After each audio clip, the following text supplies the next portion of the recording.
चल पड़ा है जो कारवां तो अब नहीं रुकेगा, कि चल पड़ा है जो कारवां तो अब नहीं रुकेगा।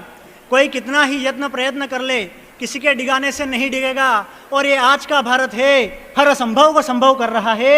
वो दिन दूर नहीं जब एक राष्ट्र एक चुनाव से ये भारत विकसित राष्ट्र बनेगा। सूर्य के समान तेजस्वी, निष्पक्ष, श्रेष्ठ निर्णायक मंडल, गरिमामय मंच एवं उपस्थित प्रबुद्ध श्रोतागणों, बिना किसी अतिरिक्त भूमिका के मैं अपनी बात यहीं से प्रारंभ करना चाहता हूं कि महोदय, एक राष्ट्र एक चुनाव की परिकल्पना आज की कोई नई परिकल्पना नहीं है।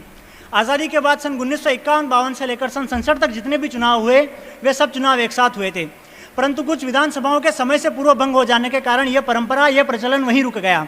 माननीय महोदय, सन 1999 में न्यायमूर्ति बीपी जीवन रेड्डी ने, 2015 में ईएम सुदर्शन ने और 2017 ने विधि आयोग ने भी एक राष्ट्र एक चुनाव की सिफारिश की थी। और इसी तारतम्य में भारत के पूर्व राष्ट्रपति महामहिम श्री रामनाथ कोविंद ने अपनी अध्यक्षता में एक कमेटी गठित की और उस कमेटी ने केंद्रीय मंत्रिमंडल के समक्ष एक राष्ट्र एक चुनाव की सिफारिश की और एक राष्ट्र एक चुनाव पर केंद्रीय मंत्रिमंडल ने सहमति प्रदान की।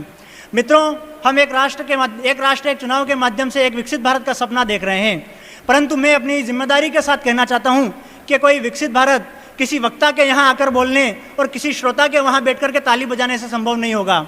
उसके लिए आवश्यकता होगी एक राष्ट्र चेतना की, एक सामाजिक चेतना की। हमें धरातल पर उतरकर कार्य करना पड़ेगा और राष्ट्र चेतना को, सामाजिक चेतना को जागृत करने के लिए आवश्यक होगा एक राष्ट्र एक चुनाव।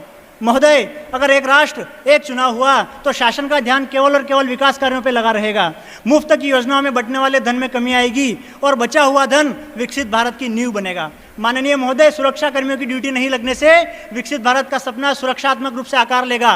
दूसरी सबसे बड़ी बात जो मैं बड़ी गंभीरता और बड़ी जिम्मेदारी से कहना चाहता हूं, आचार्य चाणक्य ने कहा था कि किसी भी देश की प्रगति देखनी है तो उसके शिक्षकों को देखिए, क्योंकि प्रलय और उत्थान शिक्षकों की गोद में पलते हैं। परंतु महोदय, मैं देखता हूं कि मेरे भारत के शिक्षक आधा समय तो चुनावी प्रशिक्षणों में गुजार देते हैं।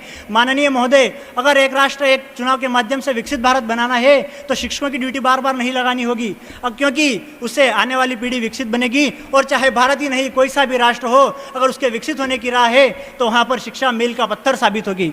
हालांकि हो सकता है माननीय महोदय, इसमें कुछ चुनौतियों का सामना करना पड़ सके, जैसे हमें संविधान के कुछ संशोधन में परिवर्तन करना पड़ सकता है। हो सकता है क्षेत्रीय मुद्दे गौण हो जाएं और राष्ट्रीय मुद्दे हावी हो जाएं, परंतु हमें आवश्यकता है एक सकारात्मक चिंतन की, एक सकारात्मक प्रेरणा की। अरे किसने कहा आसमां में सुराग नहीं होता, एक पत्थर तो तबीयत से उछालो यारो, एक पत्थर तो तबीयत से उछालो यारो। महोदय, विकसित भारत की नींव है एक राष्ट्र एक चुनाव। हम चाहते हैं कि अमेरिका जैसी महाशक्ति हम भी बने, तो आवश्यक होगा एक राष्ट्र एक चुनाव। समय की अपनी मर्यादा है मान्यवर, बस अंतिम 2 पंक्तियों में अपनी पूरी बात रखकर मैं अपना स्थान ग्रहण करता हूं कि एक बनेंगे नेक बनेंगे। मेरा युवा मित्र सुने, एक बनेंगे नेक बनेंगे और इस मुहिम में आगे आएंगे।